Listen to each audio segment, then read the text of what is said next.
Hey everybody, this is Steve Brown, brownsport.com. I'm back again.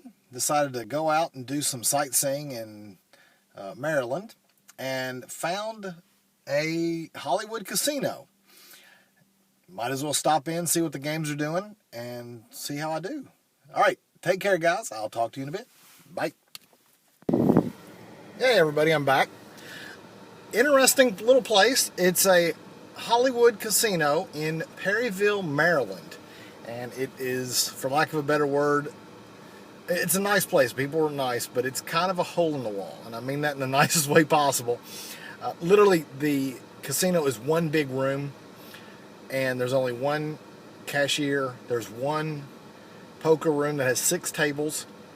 But everybody was very nice. I don't want to take that away from them. Full table. When I walked in, a little bit after noon today, it was a full table, full ring. I had to wait about 10-15 minutes for a spot, and one showed up, and I sat down. The only hand that was really of consequence as far as the way the play was, most everything else was pretty cookie cutter, but there was one guy at the table who was exceptionally aggressive. And if he missed, he was betting the river. And he did this over and over again. Sometimes it worked, sometimes it didn't. But the interesting thing about it, when it did work and people folded the better hand, he showed. And so I made it middle position. I made it 12 to go, pre-flop with 2 black 10s. And got 3 callers. And on the flop was 6 of clubs, 8 of clubs, 2 of spades. I bet the pot, which was somewhere in the range of $25. They both called.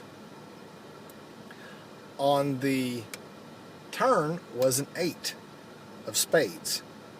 So we now have 2 flush draws. If you had the top pair, you got there.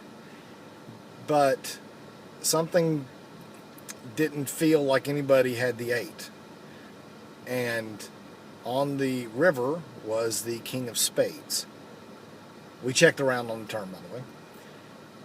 And interestingly enough, one of the more aggressive players at the table was on the button. And he literally, and I'm not exaggerating again, if he missed, he literally mouthed crap. He was very obvious when he missed. And maybe this is why the other guy was so aggressive. They played together. The whole table knew everybody, knew each other. I think I was the only stranger there. So, on the river, I checked. I'd already watched the button let everybody know that he missed. And the guy between us, he went all in for $54.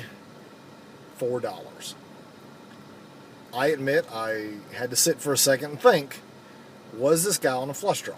Was this guy on a straight draw? Was this guy, did he miss? Took me a while. And this would have put me all in. At that point, that would have left me with $20 behind. So I didn't, this is putting me all in for the most part also.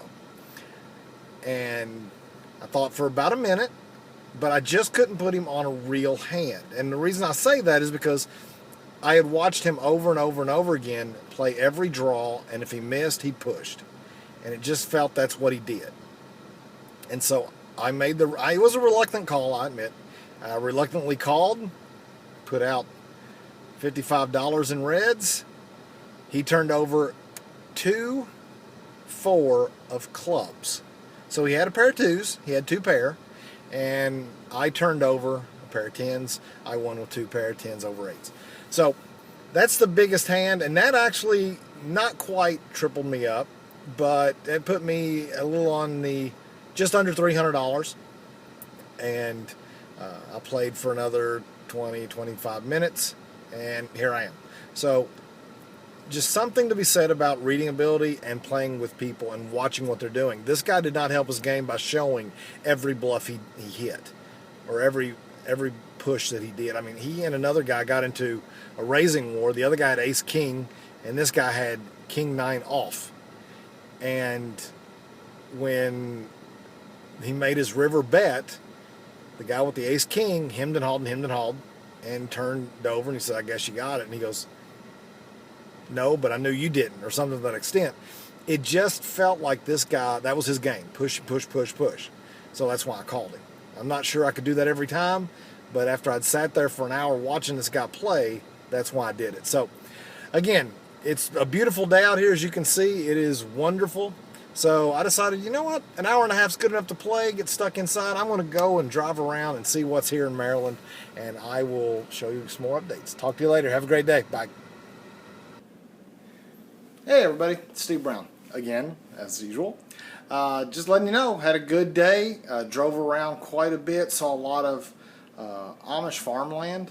Of course, that's quite a few of them up here in Pennsylvania, and got to see quite a few of the back roads. Really enjoyable stuff. I'll be honest, a few times I was wondering exactly if GPS knew where we were, but we made it home, and it was a great day. Have a good day, and talk to you later. Bye.